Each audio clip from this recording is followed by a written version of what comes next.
खुदावन आपके साथ हो।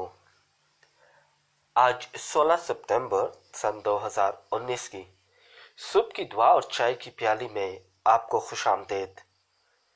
लतूरियाई साल के मुताबिक आज की पहली तलावत मुकद्दस पालूस रसूल का पहला खत तमताउस के नाम उसका 2 बाब और उसकी पहली आयत मुबारका से लेकर 8वीं आयत मुबारका तक। आज का जमाती ज़बूर 28 उसकी दूसरी 7वीं और फिर 8वीं आयत मुबारका से लेकर 9वीं आयत मुबारका तक। आज की अंजील मुकद्दस बाब मुताबिक मुकद्दस लूका उसका 7 बाब और उसकी पहली आयत मुबारका से लेकर 10वीं आयत मुबारका तक। अगर आज आप अंजील मुकद्दस पर गौर करें तो अंजील मुकद्दस जो है वो हमें एक जो उसका जो सैको सबाक है या जो उसकी पिक्चर है, पहले उस पर गौर करते हैं कि यानी उसकी उस पर क्या है। जो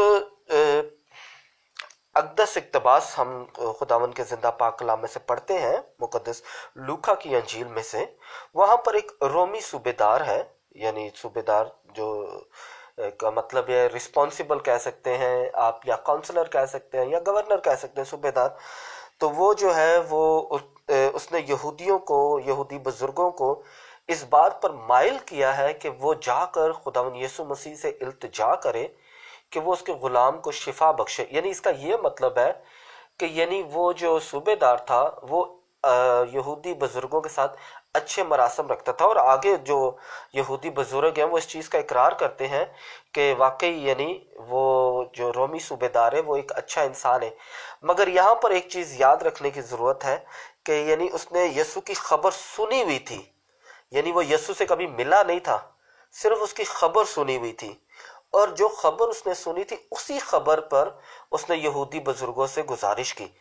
यहूदी बुजुर्ग भी जो है वो इस चीज़ का इकरार करते हैं जब वो खुदावंद यीशु मसीह के पास आते हैं। वो अल्फाज हमें नहीं मिलते, मगर क्योंकि हम सैको सबाक को पढ़ते हैं, हम कलाम के नुक्ते को, कलाम के स्पेस को, कलाम में हर एक चीज़ को, यहाँ तक कि कलाम जिस पेपर पे लिखा जाता है हम उसे भी पढ़ते हैं, क्योंकि कलाम जिंदा है। क्योंकि यहाँ लिखा नहीं है कि वो यानी बुजुर्ग जो है उन्होंने खुदावंद यीशु मसीह पर ईमान लाया, मगर वो जब चल कर आए हैं तो वो इस चीज़ का इकरार कर रहे हैं कि खुदावंद उस गुलाम को शफा दे सकता है। तो इस वजह से वो उसकी मिन्नत करते हैं कि वो शख्स जिसने हमें भेजा है वो इस लायक है कि तू उस पर ये एहसान करे, यानी तू शिफा दे सकता है। और उसने हमारा इबादत खाना भी बनवाया। अब यहाँ पर यानी जो मकसद था पीछे वो पता चलता है कि यानी वो शख्स जो था वो मालदार भी है और रहम दिल भी है।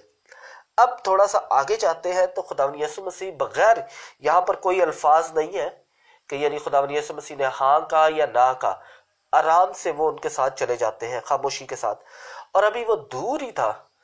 अब यहाँ पर भी देखने की जरूरत ये, वो खुद घर से बाहर नहीं आया, उसने खुदावंद यीशु मसीह से कोई मुलाकात नहीं की, बल्कि अपने रफीकों को भेजा, यानी और लोगों को भेजा, और कहा कि यानी आप खुदावंद को बोले कि हमारे घर ना आए, सिर्फ अल्फाज कह दे तो मेरा जो गुलाम है वो शिफा पाएगा।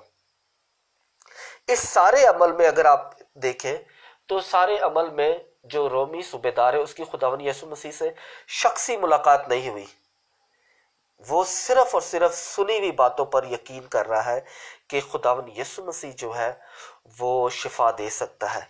अगर आपको याद हो, खुदावंद यीशु मसीह ने अपने जिंदा होने के बाद मुकद्दस तोमा को, अगर आप मेरे साथ कलाम को खोलें, मुकद्दस तोमा जो है उसको क्या कहा था, यानी 20वां बाब और उसकी 29वीं आयत में मुकद्दस तोमा को क्या कहा था, मुबारक है वो जिन्होंने नहीं देखा तो भी ईमान लाए। मुकद्दस यूहन्ना की अंजील उसका 20 बाब और उसकी 29वीं आयत में मुबारक है वो जिन्होंने नहीं देखा तो भी ईमान लाए। रोमी सूबेदार ने खुदावंद यीशु मसीह से कभी शख्सी मुलाकात नहीं की थी, उसने सिर्फ खुदावंद के कलाम को सुना हुआ था, यानी खुदावंद की न्यूज़ सुनी हुई थी कि जी खुदावंद ये काम कर सकता है, खुदावंद यीशु मसीह ये मोजज़ात कर सकता है। इसी तरह जब हम खुदा का जिंदा पाक कलाम सुनते हैं, खुदा का जिंदा पाक कलाम हम सुनते हैं तो कलाम हमें ईमान पैदा करता है। रोमी सूबेदार जो था उसने सिर्फ खुदावंद यीशु मसीह की खबर सुनी हुई थी, मगर हम मसीहों के पास तो खुदावंद का जिंदा कलाम है, और जब हम जिंदा कलाम में से सुनते हैं, जब हम जिंदा कलाम में से पढ़ते हैं, तो हमारे अंदर ईमान पैदा होता है। मुकद्दस पौलुस रसूल रोमियो के नाम खत उसका 10 बाब और उसके 17वीं आयत में क्या कहते हैं? बस ईमान पैगाम से पैदा होता है और पैगाम मसीह के कलाम से।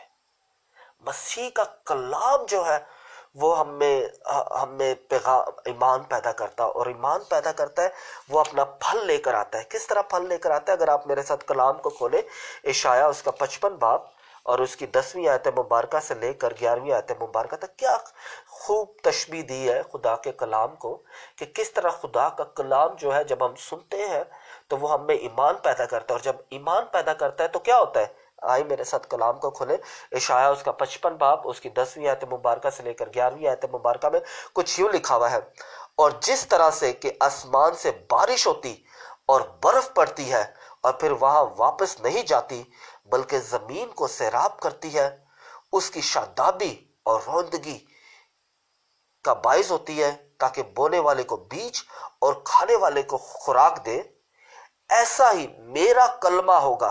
खुदावंद कहता है ऐसा ही मेरा कलमा होगा जो मेरे मुंह से निकलता है, वो मेरे पास बेकार वापस ना आएगा, बल्कि जो मैं चाहूंगा उसे पूरा करूंगा, और जिस बात के लिए मैं उसे भेजूं उसमें कामयाब होगा। खुदावंद का कलमा जो है, जब हम खुदावंद का कलाम सुनते हैं, जब खुदावंद के कलाम को अपने अंदर उतारते हैं, तो कभी भी वापस नहीं जाएगा। उस रोमी सूबेदार की तरह जिसने खुदावंद को अपने घर में आने से पहले कह दिया कि खुदावंद मैं इस लायक नहीं हूं, बस मैंने आपके बारे में सुना हुआ है कि आप जो है वो करिश्मे करते हैं। जब करिश्मे करते हैं तो खुदावंद जो है वो हमें मौका देता है कि हम खुदावंद पर ईमान लेकर आए। हम खुदावंद क्योंकि खुदावंद यीशु मसीह जो कलाम करता है, मुकद्दस यूहन्ना की इंजील उसका 5 बाब और उसकी 24वीं आयत में क्या लिखा हुआ है? वहां पर खुदावंद यीशु मसीह इकरार करते हैं, मैं तुमसे सच सच कहता हूं कि जो मेरा कलाम सुनता और उस पर जिसने मुझे भेजा है ईमान लाता है, वो हमेशा की जिंदगी रखता है और ज़ेरे फतवा नहीं होता, बल्कि वह मौत से जिंदगी में दाखिल हो गया है। खुदावंद का जिंदा पाक कलाम जब हम सुनते हैं, जब खुदावंद के जिंदा पाक कलाम को अपने अंदर उतारते हैं, जब खुदावंद के जिंदा पाक कलाम के मुताबिक अपनी जिंदगी को गुजारते हैं, तो खुदावंद हमें उस रोमी सूबेदार की तरह ईमानदार पाता है। और जब ईमानदार पाता है तो वो हमारे घर से बीमारी को, हमारे घर से शैतानी कुव्वतों को, हमारे घर से उस तमाम बुराई को निकालता है जो हमें खुदावंद से दूर लेके जाती है, जो हमें खुदावंद यीशु मसीह के कलाम पर चलने से मना करती है। आए, ईमान जो है वो खुदावंद के कलाम से होता है। कलाम सुनना और पढ़ना जो है वो हमारे दिन का आगाज हमारी अव्वलीन तरजीह में होना चाहिए, क्योंकि कलाम जो है वो जिंदा है। और जब हम कलाम को पढ़ते हैं तब तब खुदा जो है वो हमसे गुफ्तगू करता है, वो हमें रोशनी देता है, वो हमारी रहनुमाई करता है, और कलाम से ईमान पैदा होता है, और ईमान से मोजज़ात होते हैं, और मोजज़ात के बाद हम खुदावन अपने खुदा को देखते हैं उस ईमानदार की तरह। यहाँ पर मैं हवाला देता हूँ, आप बाद में पढ़ सकते हैं। उस ईमानदार की तरह मुकद्दस मत्ती की अंजील उसका 7 बाब और उसकी जो उस अक्लमंद की मानिंद है, हम जो अपना घर बनाते हैं खुदा के कलाम पर, खुदा के कलाम पर घर बनाते हैं। आए कलाम को ज़्यादा से ज़्यादा खोलें, कलाम को ज़्यादा से ज़्यादा पढ़ें, ताकि कलाम जो है वो हमारी ज़िंदगियों का हिस्सा बने, हमारी ज़िंदगियों में वो अपना असर पैदा करे और हमारी ज़िंदगियों को अपने कलाम के मुताबिक ढालें। आए अपने तमाम बहन भाइयों के लिए दुआ करते हैं कि कलाम की कुव्वत से, जिस तरह सूबेदार ने खुदावंद यीशु की खबर सुनने के बाद ईमान को अपने अंदर पैदा किया, इसी तरह हमारे भी बहन भाई जब कलाम को सुने, कलाम को पढ़े, वो अपने अंदर ईमान पैदा करें। और जब ईमान पैदा करें तो उनके तमाम जो रुकावटें हैं, वीज़े की रुकावट है, बीमारी की रुकावट है, घर में नाचाकी की रुकावट है, या किसी हमारी बहन जो है, जिन 2 बहनें हैं उन्होंने अपनी औलाद के लिए कहा है, उन तमाम की जो ख्वाहिशात है खुदावंद पूरा करे। कलाम की तासीर से सब कुछ हो। आज मैं आपसे इल्तिजा करूंगा, मेरे मोहसिन के लिए भी दुआ करें, फादर अगस्टिन सुआरेस के लिए जो कल खुदावन में सो गए हैं।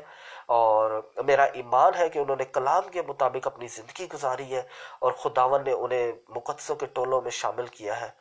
कि हमारा ये काहिन जो है, जिसने 50 साल तक, 51 साल तक खुदावन की खिदमत की, अपनी बुलाहट में वफादार रहे, खुदावन उन्हें अब्दी आराम फरमाए। उन तमाम बहन भाइयों के लिए भी दुआ करते हैं जो हमें किसी ना किसी मकसद के लिए दुआ के लिए कहते हैं कि प्यारा खुदावन उन्हें अपनी बरक़ात, अपनी इलाही फ़ज़ाइल से माला माल करे, ताकि वो कलाम को अपनी ज़िंदगी में जगह दे और कलाम के मुताबिक अपनी ज़िंदगी गुजारे। आप सबको भी खुदावन बड़ी बरकत दे जो कलाम सुनते हैं, खुदावन के कलाम के मुताबिक अपनी ज़िंदगी गुजारते हैं। खुदावन आपको और आपके घराने को अपनी बरक़ात से माला माल करे। बाप और बेटे और रूल कुदस के नाम से आमीन।